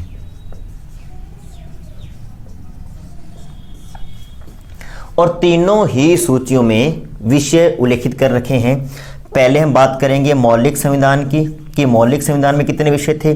तो मौलिक संविधान में संघ सूची में विषय थे 97, राज्य सूची में कितने विषय थे? 66, और इसमें कितने विषय थे समवर्ती सूची में? 47। संघ सूची में जो विषय हैं, ये तो कॉमन सी बात है, सभी को पता है। उस पर कानून बनाने की शक्ति किस में निहित रहती है? संसद के पास, यानी कि केंद्र सरकार के पास। राज्य सूची के विषय पर कानून बनाने की शक्ति राज्य सरकार के पास। समवर्ती सूची पर दोनों कानून बना सकते हैं, केंद्र सरकार भी कानून बना सकती है, राज्य सरकार भी कानून बना सकती है। परंतु इत्तेफाक से अगर दोनों सरकारों ने एक ही विषय पे कानून बना लिया है और बाई चांस वो कानून बनाए गए जो कानून हैं वो एक दूसरे के विरोधी हैं, तो संसद वाला कानून ही मान्य होगा, राज्य वाला कानून अपने आप में रद्द घोषित कर दिया जाएगा। संघ सूची में कितने विषय हैं? 97, राज्य सूची में 66 और समवर्ती सूची में 47। हालांकि अगर वर्तमान में हम बात करते हैं, तो इसमें विषयों की संख्या हो गई है 100, इसमें विषयों की संख्या है 61 और इसमें विषयों की संख्या है 52। लेकिन अभी तक संविधान में 97, 66 और 47 विषय ही उल्लिखित हैं। हालांकि संविधान का संशोधन भी हो गया है उसके बाद 7वीं अनुसूची से संबंधित, लेकिन अभी तक विषय जो उल्लिखित किए गए हैं वो 97, 66 और 47 ही हैं। हालांकि वर्तमान में संघ सूची में विषय आते हैं 100, राज्य सूची में आते हैं 61 और समवर्ती सूची में आते हैं 52। लेकिन अभी तक जो उल्लेखित हैं वो कितने हैं? 97, 66 और 47 ही हैं। अब आपको बता दूं कि जो 7वीं अनुसूची है यानी कि शक्तियों का बंटवारा है, ये हमारे संविधान निर्माण से पहले जब 1935 का भारत शासन अधिनियम भारत आया था, 1935 का भारत शासन अधिनियम, उसमें भी शक्तियों का बंटवारा किया गया था। उसमें भी 3 सूचियां बनाई गई थी, संघ सूची, राज्य सूची और समवर्ती सूची। और उसमें विषयों की अगर संख्या पूछे तो कितनी थी? 59, 54 और 36। मेरे दोस्तों बड़े अच्छे से इसको ख्याल रखना पड़ेगा, हम बड़ा कंफ्यूज हो जाते हैं। हमसे प्रश्न पूछता है ना कि मौलिक रूप से भारतीय संविधान में संघ सूची में कितने विषय थे? ऑप्शन आ जाएगा 97, 100, 59, है ना। तो 59 पे रिस्क ले रहे हैं हम, अधिकांश ऐसा होता है। तो ये मूल संविधान नहीं है, मैं पहले भी बता चुका था आपको, ये मूल संविधान नहीं है, ये 1935 का भारत शासन अधिनियम है। मूल संविधान 26 जनवरी 1950 को जो लागू हुआ था वो हमारा मूल संविधान था, और उस दिन उसमें जो था उसको हम बोलते हैं मौलिक संविधान। तो उस दिन विषय कितने थे? 97, 66 और 47। वर्तमान में कितने हैं? 100, 61 और 52। और 1935 के भारत शासन अधिनियम में विषय कितने थे? संघ सूची में 59 विषय, राज्य सूची में 54 विषय और समवर्ती सूची में 36 विषय। कॉन्सेप्ट सेम था, संघ सरकार कानून बनाएगी, प्रांतीय सरकार कानून बनाएगी, दोनों कानून बनाएंगे और विरोध होता है तो केंद्र वाला कानून ही लागू रहेगा। यहाँ पे एक विषय की हम बात कर लेते हैं, बड़ा इंपॉर्टेंट है। एक विषय है माप तोल और एक विषय है माप तोल के मानकों को निश्चित करना। बड़ा अच्छा प्रश्न बनता है यहाँ पे, सीधा सा आ जाएगा कि माप तोल जैसा विषय किस सूची में है? संघ सूची में, राज्य सूची में, समवर्ती सूची में। माप तोल के मानकों को निश्चित करना जो विषय है वो किस में आता है? तो देखिए बड़ा कन्फ्यूज़न है, लेकिन बड़ा अच्छा प्रश्न बन सकता है। अगर यहाँ से प्रश्न बनता है तो मुझे लगता है कि 90% उत्तर क्या होगा? अगर माप तोल का प्रश्न आता है तो उत्तर क्या होगा? संघ सूची। जबकि नहीं, माप तोल किस में रखा गया है? माप तोल रखा गया है समवर्ती सूची में। और माप तोल के मानकों को निश्चित करना ये किस में आएगा? संघ सूची में। बड़ा ही अच्छा प्रश्न बन सकता है। माप तोल के मानकों को निश्चित करना यानी माप तोल के मानक क्या होंगे, है ना। ये तो कौन तय करेगा? केंद्र सरकार। और बाकी जो माप तोल है, बाट है, माप तोल है, वो किस में आता है? समवर्ती सूची में। बड़ा अच्छे वाला प्रश्न बन सकता है यहाँ से, तो इसको आपको बड़ा ध्यान से पढ़ना है। माप तोल के मानकों को निश्चित करना केंद्र सरकार के हाथ में है, और माप तोल जो विषय है वो किस में आता है? समवर्ती सूची में। तो बड़ा अच्छे से पढ़ना है। हम संविधान की विशेषताएं पढ़ेंगे, मौका मिला तो कल ही हम इसको शुरू करेंगे। और उसमें प्रश्न आता है, ऐसे प्रश्न बनेंगे कि कौन सी विशेषता है जो भारत में संघात्मक शासन को इंगित करती है, भारतीय संविधान की कौन सी विशेषता उसके एकात्मक लक्षण को इंगित करती है। तो 7वीं अनुसूची का होना, 7वीं अनुसूची का किस प्रकार की शासन व्यवस्था का उदाहरण है? तो ये उदाहरण है भारत में संघात्मक शासन व्यवस्था का। यानी 7वीं अनुसूची का संबंध किससे है? संघात्मक शासन, क्योंकि शक्तियों का बंटवारा किया गया है, संघ सूची, राज्य सूची। लेकिन समवर्ती सूची का होना, देखिए बड़ा इंपॉर्टेंट फैक्ट बनता है यहाँ पे, समवर्ती सूची का होना संघात्मक शासन नहीं है। ये किस प्रकार के शासन का उदाहरण है? तो ये है एकात्मक शासन का उदाहरण। बाकी एकात्मक क्या है, संघात्मक क्या है, हम कल बात करेंगे जब हम संविधान की विशेषताएं पढ़ेंगे। लेकिन थोड़ा सा इसको क्लियर कर लो कि 7वीं अनुसूची का होना संघात्मक शासन और समवर्ती सूची का होना एकात्मक शासन। बाकी एकात्मक संघात्मक क्या है इसके बारे में कल हम बात करेंगे। नेक्स्ट पढ़ते हैं हम अनुसूची 8। मेरे दोस्तों, क्या विषय है अनुसूची 8 में? तो अनुसूची 8 में है विभिन्न क्षेत्रीय भाषाओं का उल्लेख, यानी कि भाषाओं का उल्लेख किसमें है? अनुसूची 8 में।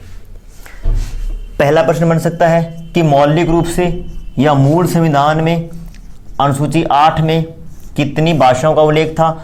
तो भाषाएं कितनी थी? 14। और वर्तमान में अनुसूची 8 में भाषाओं की संख्या कितनी है? 22 भाषाएं वर्तमान में इसमें उल्लेखित है। तो 15वीं, 16वीं, 17वीं, 18वीं, 19वीं, 20वीं, 21वीं, 22वीं ये बाद में जोड़ी गई है। और यहाँ पे हमें देखना होगा कि 15वीं कब जोड़ी गई, 16वीं कब जोड़ी गई, किस संविधान संशोधन के अंतर्गत जोड़ी गई। अच्छे प्रश्न बन सकते हैं यहाँ से। तो 15वीं भाषा कौन सी है? 15वीं भाषा है मेरे दोस्तों सिंधी, जिसे कब जोड़ा गया? जिसे जोड़ा गया 21वें संविधान संशोधन द्वारा। 21वां संविधान संशोधन कब हुआ था? 1967 में, 1967 में। इसके तहत भाषा जोड़ी गई सिंधी। प्रश्न ये भी बन सकता है कि संविधान लागू होने के बाद अनुसूची 8 में सबसे पहले कौन सी भाषा जोड़ी गई? सिंधी, नेपाली, मणिपुरी, कोंकणी। तो कौन सी जोड़ी गई? सिंधी। और कब जोड़ी गई? 21वें संविधान संशोधन द्वारा 1967 में। उसके बाद में 3 भाषाएं जोड़ी गई, 16वीं, 17वीं और 18वीं। कौन कौन सी? नेपाली, मणिपुरी और एक है कोंकणी। नमक न में क, नेपाली, मणिपुरी और कोंकणी। हालांकि ट्रिक जैसा कुछ होता नहीं है और ट्रिक से पढ़ा भी नहीं जाता और सारी ट्रिक्स याद भी नहीं रहती, लेकिन फिर भी हम कुछ एक मुद्दों पे ट्रिक का इस्तेमाल करने का प्रयास करेंगे। तो नेपाली, नमक, नेपाली, मणिपुरी और कोंकणी। और ये जोड़ी गई 71वां संविधान संशोधन 1992 में। 71वां संविधान संशोधन हुआ था 1992 में और 3 भाषाओं का उल्लेख कर दिया गया, नेपाली, मणिपुरी और कोंकणी। 19वीं, 20वीं, 21वीं और 22वीं ये जोड़ी गई कौन कौन सी? बोडो, डोगरी, मैथिली और संथाली। और मेरे दोस्तों ये जोड़ी गई 92वां संविधान संशोधन 2003 के अंतर्गत। 92वां संविधान ऐसे याद रखना, 21वां संविधान संशोधन 1967, 71वां 1992 और 92वां 2003 के तहत जोड़ी गई BDMS, बोडो, डोगरी, मैथिली और संथाली। तो ये टोटल कितनी भाषाएं हो गई? 22। मूल संविधान में कौन सी भाषाएं थी? शायद ऐसा प्रश्न आपसे कभी नहीं पूछा जाएगा। कौन सी बाद में जोड़ी गई? कौन सी भाषा कब जोड़ी गई? सही क्रम क्या है? ऐसा प्रश्न पूछे जाने की संभावना है और ऐसे प्रश्न पूछे जाते रहे हैं। क्लियर? अब बड़ा इंपॉर्टेंट प्रश्न बनता है, हम यहाँ पे एक प्रश्न की बात कर लेते हैं। आपने अगर इसका स्क्रीनशॉट लेना है तो ले सकते हैं। देखिए प्रश्न बन सकता है यहाँ पर, किस भाषा का उल्लेख, किस भाषा का उल्लेख अनुसूची 8 में नहीं है? Option A Angrezi, option B Hindi, option C Sindhi और ऑप्शन डी नेपाली। किस भाषा का उल्लेख अनुसूची 8 में नहीं है? तो मेरे दोस्तों देखिए, हमारा कॉमन सेंस ये कहता है और ये कहना भी चाहिए कि मूल जो हमारा संविधान था उसकी जो मूल प्रतिलिपि थी वो इंग्लिश में ही लिखी गई थी, लेकिन अनुसूची 8 में अंग्रेजी भाषा का उल्लेख नहीं है। बड़े मज़े की बात है, अंग्रेजी भाषा का उल्लेख नहीं है। अगर कुछ लोग राजस्थान से हैं तो आपको बता दूं कि राजस्थानी भाषा का उल्लेख भी अनुसूची 8 में नहीं है। तो अंग्रेजी और राजस्थानी ये जो दो भाषाएं हैं, इन दोनों भाषाओं का उल्लेख अभी तक अनुसूची 8 में नहीं है। बाकी 22 भाषाओं का उल्लेख हम ऑलरेडी कर चुके हैं। तो आगे बढ़ते हैं अनुसूची 9। अब देखिए मेरे दोस्तों, ये जो 8 अनुसूचियां थी ये मूल संविधान में थी और मैं ऐसी उम्मीद करता हूं कि आपको ये चीज़ शायद समझ में आ रही होगी। अब हम आगे बढ़ते हैं 9वीं अनुसूची, अनुसूची नंबर 9। इसमें देखते हैं पहला, चूँकि देखिए 8 अनुसूचियां हम पढ़ चुके हैं जो कि मूल संविधान में थी और ये अनुसूची 9 है, तो जाहिर सी बात है, ये स्पष्ट होता है कि अनुसूची बाद में जोड़ी गई है। तो बाद में कब जोड़ी गई?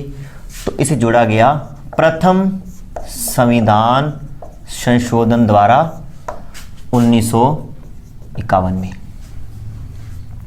जब भी हम कोई मकान बनाते हैं, कोई बिल्डिंग बनाते हैं, तो सबसे पहले भूमि पूजन होता है। तो यहाँ से जैसे मैंने कहा था, ट्रिक्स का थोड़ा हल्का फुल्का प्रयोग करेंगे हम। तो अनुसूची 9 में किस चीज़ का उल्लेख है? भूमि सुधार कानून, प्रथम संविधान संशोधन। यानी सबसे पहले जब हम संविधान संशोधन करना शुरू किया तो कहाँ से शुरू किया?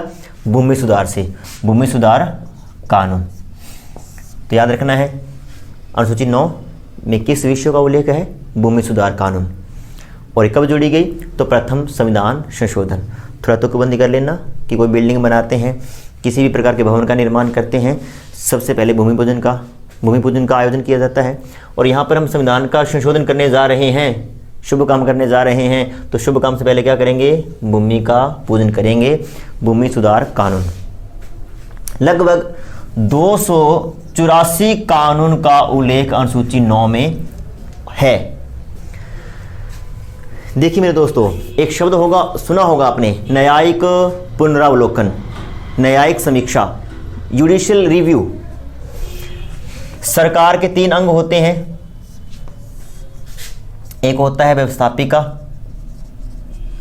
एक होता है कार्यपालिका और एक होता है न्यायपालिका। सरकार के 3 अंग हैं। हालांकि हम कार्यपालिका को सरकार मान लेते हैं, जबकि व्यवस्थापिका भी सरकार है, न्यायपालिका भी सरकार है और कार्यपालिका तो सरकार खैर है ही। व्यवस्थापिका का काम होता है कानूनों का निर्माण करना, ये कानूनों का निर्माण करती है। कार्यपालिका का काम होता है उन कानूनों को लागू करना और न्यायपालिका का वैसे तो काम होता है न्याय करना, लेकिन सबसे इंपॉर्टेंट काम इसका है नियंत्रण करना। व्यवस्थापिका ने कोई कानून बनाया है और वो कानून संविधान के साथ असंगत है, संविधान की मूल भावनाओं के साथ वो मैच नहीं कर रहा है, उसका विरोधी है, तो उस कानून को रद्द कर दिया जाएगा। और रद्द कौन करेगा? न्यायपालिका उस कानून को रद्द कर देगी। और उसे रद्द करने वाली शक्ति को हम क्या बोलते हैं? न्यायिक पुनरावलोकन, जुडिशियल रिव्यू, न्यायिक समीक्षा। यानी कि व्यवस्थापिका ने कोई कानून बनाया है और वो कानून संविधान के जो विशेषताएं हैं, हमारे संविधान के जो आदर्श हैं, हमारे संविधान के जो मूल्य हैं, उनके साथ वो असंगत है, मैचिंग नहीं हो रही है, तो उस कानून को रद्द होना होगा। और रद्द कौन करेगा? न्यायपालिका। और न्यायपालिका की इस शक्ति को क्या बोलते हैं? न्यायिक पुनरावलोकन, जुडिशियल रिव्यू। लेकिन हम अनुसूची 9 पे दोबारा से आते हैं। अनुसूची 9 में जो भी कानून हैं, स्पष्ट लिखा गया है कि उनका न्यायिक पुनरावलोकन नहीं हो सकता। यानी कि अनुसूची 9 में जो कानून लिखे गए हैं उनको न्यायपालिका में चुनौती नहीं दी जा सकती, उनकी न्यायिक समीक्षा यानी कि न्यायिक पुनरावलोकन नहीं हो सकता। अनुसूची 9 जब जोड़ी गई थी उसमें स्पष्टता उल्लेख किया था कि अनुसूची 9 में जिन भी कानूनों का उल्लेख होगा, न्यायपालिका उसमें अपनी न्यायिक पुनरावलोकन शक्ति का प्रयोग नहीं कर सकेगी, जुडिशियल रिव्यू नहीं कर सकेगी, न्यायिक समीक्षा नहीं कर सकेगी। और इसमें कुल कानून कितने हैं? 284। लेकिन कल भी हम पढ़ रहे थे, प्रस्तावना में हमने पढ़ा था 1973 में एक वाद आता है केशवानंद भारती वाद, केशवानंद भारती वर्सेस केरल राज्यवाद 1973। और इस मामले में सर्वोच्च न्यायालय ने एक व्याख्या की, परिभाषित किया, उल्लेख किया कि अगर अनुसूची 9 का कोई कानून, अनुसूची 9 में कोई कानून रखा गया है और वो संविधान की मूलभूत संरचना, संविधान की मूलभूत संरचना का उल्लंघन करता है, तो उस कानून को न्यायालय में चुनौती दी जा सकेगी और न्यायपालिका अपनी न्यायिक समीक्षा वाली शक्ति का प्रयोग उसमें कर सकेगी। यानी कि न्यायपालिका उस कानून को रद्द घोषित कर सकती है अगर वो कानून संविधान की मूलभूत संरचना का उल्लंघन करता है।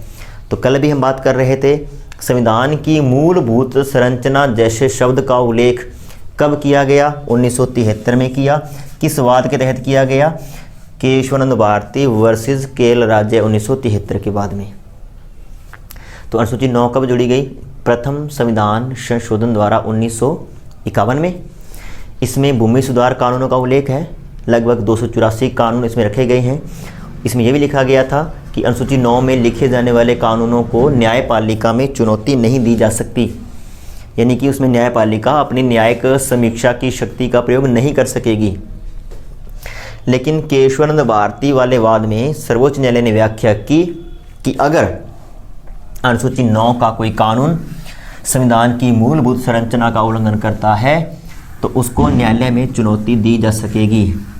संसद ने पूछा कि संविधान की मूलभूत संरचना शब्द से क्या आशय है, यानी कि कौन कौन से फैक्ट हैं, कौन कौन से मुद्दे हैं जो संविधान की मूलभूत संरचना के अंतर्गत आएंगे।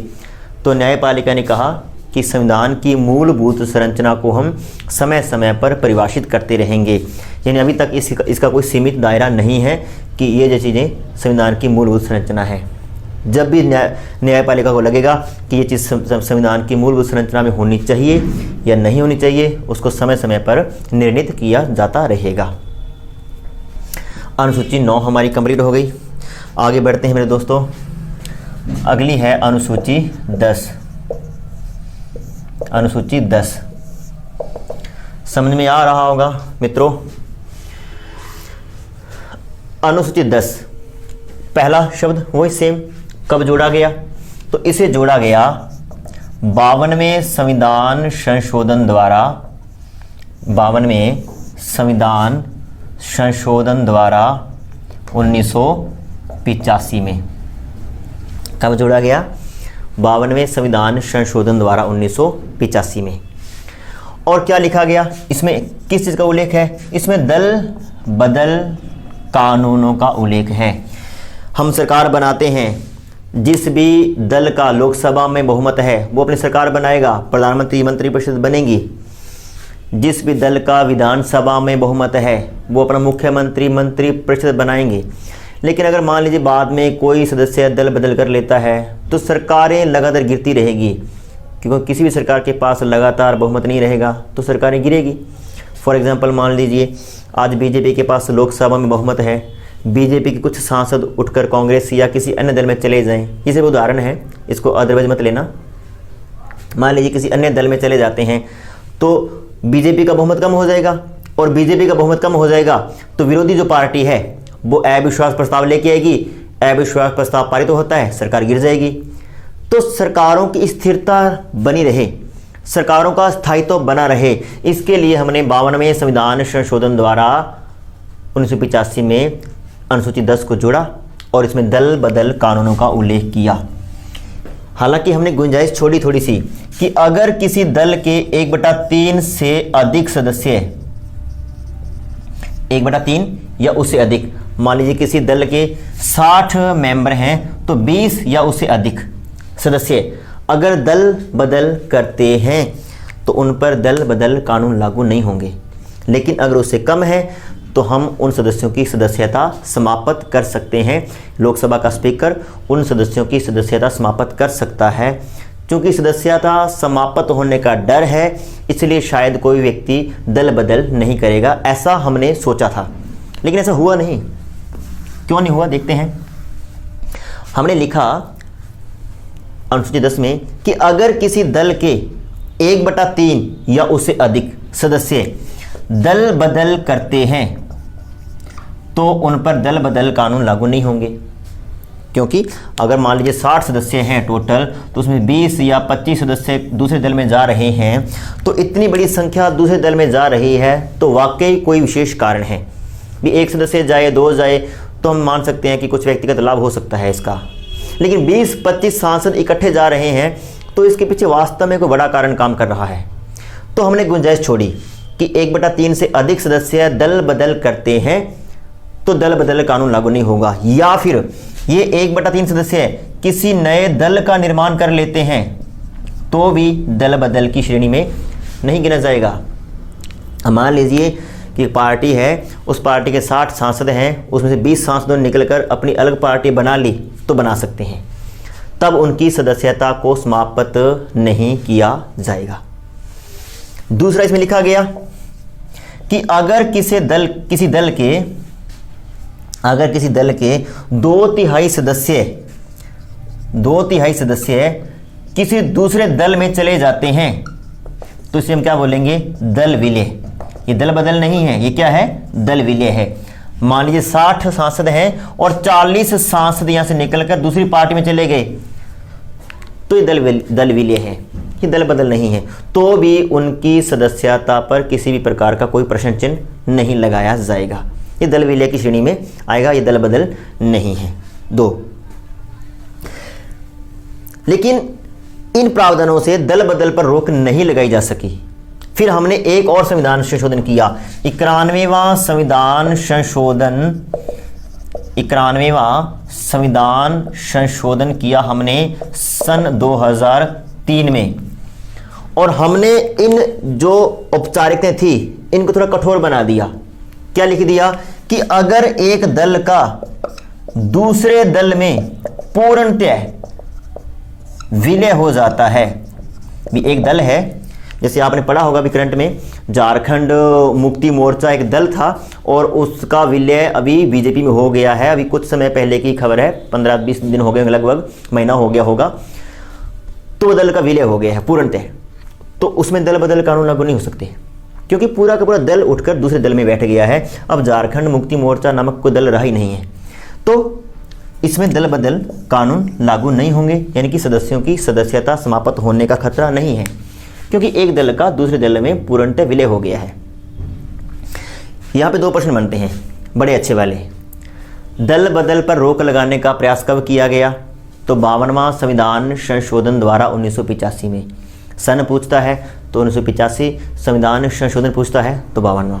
दल बदल पर रोक लगाने का प्रयास, दल बदल पर पूर्णतः रोक लगाने का प्रयास कब किया गया? तो 91वां संविधान संशोधन 2003। इसमें पूर्णतः रोक लगाई गई कि अगर एक दल का दूसरे दल में पूर्णतः विलय हो जाता है तो उन पर दल बदल कानून लागू नहीं होंगे, अन्यथा लागू होंगे। अब मान लीजिए 60 मेंबर हैं, फिर वही उदाहरण लेते हैं, 60 मेंबर हैं और यहाँ से निकलकर 55 मेंबर दूसरे दल में चले गए, ये दल विलय नहीं है, क्योंकि अभी तक 5 सांसद यहाँ पे शेष रह गए हैं, तो इन 55 लोगों पर दल बदल कानून लागू होंगे, क्योंकि ये दल विलय की श्रेणी में नहीं गिना गया। सभी सदस्य चले जाते तो दल विलय माना जाता, तब उन पर किसी भी प्रकार का कोई एक्शन नहीं लिया जाना था। अब प्रश्न ये उठता है कि अगर दल बदल होता है और सदस्यों की सदस्यता समाप्त की जा सकती है, पढ़ रहे हैं हम, सदस्यों की सदस्यता समाप्त करने की शक्ति किसमें निहित रहती है? देखिए प्रश्न सुनिए, प्रश्न को मैं लिखूंगा नहीं। दल बदल कानूनों के अंतर्गत किसी भी सदस्य की सदस्यता समाप्त करने की अंतिम शक्ति निहित है। ऑप्शन सुन लीजिए। ऑप्शन ए है लोकसभा का अध्यक्ष, ऑप्शन बी है प्रेसिडेंट, ऑप्शन सी है इलेक्शन कमीशन और ऑप्शन डी है संबंधित सदन का अध्यक्ष। देखिए 4 ऑप्शन है, मैं प्रश्न को दोबारा से दोहरा देता हूं।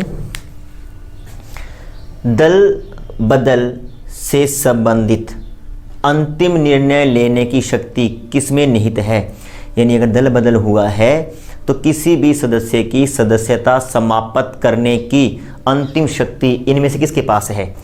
ऑप्शन पहला है लोकसभा का अध्यक्ष, दूसरा है राष्ट्रपति, तीसरा है निर्वाचन आयोग और चौथा है संबंधित सदन का अध्यक्ष। तो मेरे मित्रों आपको बता दूं ये बड़ा अच्छा प्रश्न है, जबकि इसका उत्तर क्या होगा, संबंधित सदन का अध्यक्ष। राष्ट्रपति या फिर इलेक्शन कमीशन या फिर लोकसभा का अध्यक्ष नहीं होगा। हाँ, अगर लोकसभा में दल बदल हुआ है तो उसका अध्यक्ष कौन होगा, लोकसभा का अध्यक्ष होगा, तब ये करेगा। लेकिन अगर विधानसभा में दल बदल हुआ है तो संबंधित सदन का अध्यक्ष इस संदर्भ में अंतिम निर्णय लेगा। यहाँ पे एक बात नोट करने वाली है मित्रों,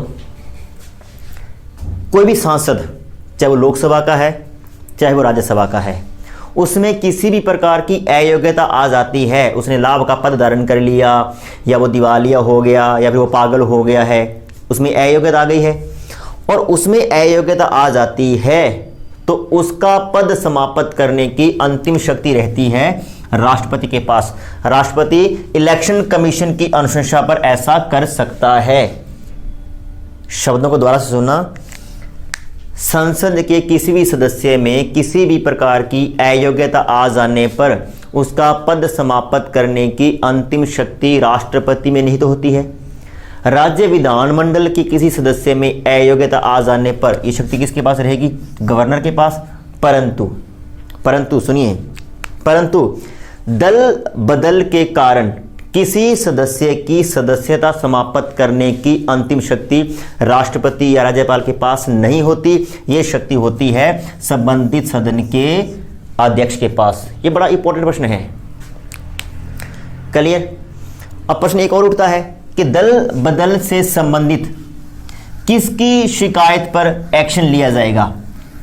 तो शिकायत कौन कर सकता है, मेरा प्रश्न तो हालांकि यही है कि दल बदल से संबंधित शिकायत कौन कर सकता है। तो शिकायत जिस सदन में दल बदल हुआ है वो लोकसभा है या वो राज्य विधानसभा है, जिस भी सदन में दल बदल हुआ है उसी सदन का कोई सदस्य शिकायत कर सकेगा। बाहर के किसी सदस्यता द्वारा की गई शिकायत पर एक्शन नहीं लिया जाएगा। लोकसभा में दल बदल हुआ है तो लोकसभा का ही कोई सदस्य शिकायत करेगा और लोकसभा का अध्यक्ष इस पर एक्शन लेगा, उस सदस्य की सदस्यता समाप्त करेगा अगर वास्तव में वो इस प्रकार के कानून का उल्लंघन करता है तो। नेक्स्ट है अनुसूची 11 और अनुसूची 12। हम दोनों को इकट्ठा पढ़ेंगे मेरे मित्रों। अनुसूची 11 और अनुसूची 12, साथ में इनका तुलनात्मक अध्ययन भी हो जाएगा और साथ में दोनों को इकट्ठा भी पढ़ा जाएगा। पहला प्रश्न सेम, कब जोड़ी गई, तो 73वें संविधान संशोधन द्वारा 1992 में। कब जोड़ी गई, तो 74वें संविधान संशोधन द्वारा 1992 में। सेम, कोई दिक्कत नहीं है। ये 73वां संविधान संशोधन है और ये 74वां संविधान संशोधन है। मेरे मित्रों 73वां और 74वां संविधान संशोधन हुआ 1992 में, लेकिन लागू 1992 में नहीं हुआ।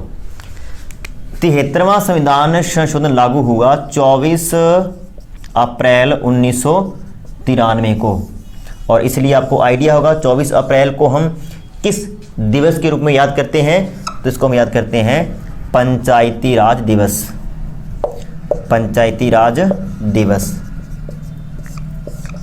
और अगर हम बात करें 74वां संविधान संशोधन तो ये लागू हुआ था 1 जून 1993 को।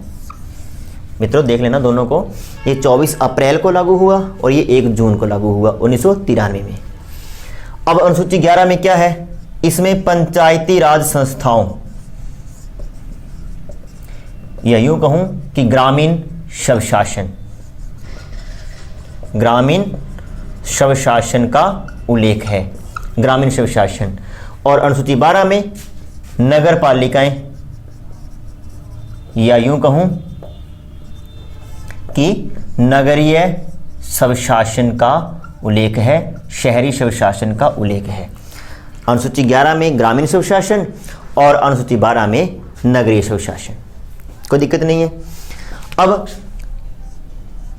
नेक्स्ट है कि पंचायती राज संस्थाओं को अनुसूची 11 के अंतर्गत कुल कितने कार्य सौंपे गए हैं, तो इनको सौंपे गए हैं 29 कार्य, और नगर पालिकाओं को सौंपे गए हैं मेरे मित्रों 18 कार्य। इनको 29 कार्य सौंपे गए हैं और इनको 18 कार्य सौंपे गए हैं। अब 73वां संविधान संशोधन हुआ, अनुसूची 11 जोड़ी गई, और क्या कुछ जोड़ा गया। इस संविधान संशोधन के तहत भारतीय संविधान में भाग 9 जोड़ा गया और कुछ अनुच्छेद भी जोड़े गए थे मेरे मित्रों। 243 से लेकर 243 ओ कुल कितने अनुच्छेद जोड़े गए, 16। ये प्रश्न आया था अभी सेकंड ग्रेड में कि 73वें संविधान संशोधन के तहत संविधान में कुल कितने अनुच्छेदों को उल्लेखित किया गया, तो 243 से लेकर 243 ओ तक कुल 16 अनुच्छेद जोड़े गए। और मेरे मित्रों 74वें संविधान संशोधन के तहत भाग कौन सा जोड़ा गया, भाग जोड़ा गया 9A, और अनुच्छेद 243 ओ यहाँ तक जोड़ दिए गए। उससे आगे 243 पी से लेकर 243 जड जी, 243 पी से पहले जड तक चलेंगे, फिर जड ए, जड बी, जड सी, ऐसे करके जड जी तक। तो कुल कितने अनुच्छेद हो गए, 18 ही कार्य हैं, 18 ही अनुच्छेद जोड़े गए 74वें संविधान संशोधन के अंतर्गत। यहाँ पे कार्य 29 हैं और अनुच्छेद कितने जोड़े गए, 16। तो इसके साथ ही मेरे मित्रों हमने ये 12 अनुसूचियों का अध्ययन कर लिया है। काफ़ी कोशिश की है मैंने इसको क्लियर करने की। ऐसी मैं उम्मीद करता हूँ कि आपको अच्छे से समझ में आया होगा। आप इस चैनल को सब्सक्राइब कीजिए, वीडियो को शेयर कीजिए, लाइक कीजिए और कमेंट कीजिए। तो कल दोबारा फिर मिलते हैं एक नए विषय के साथ। तब तक के लिए धन्यवाद।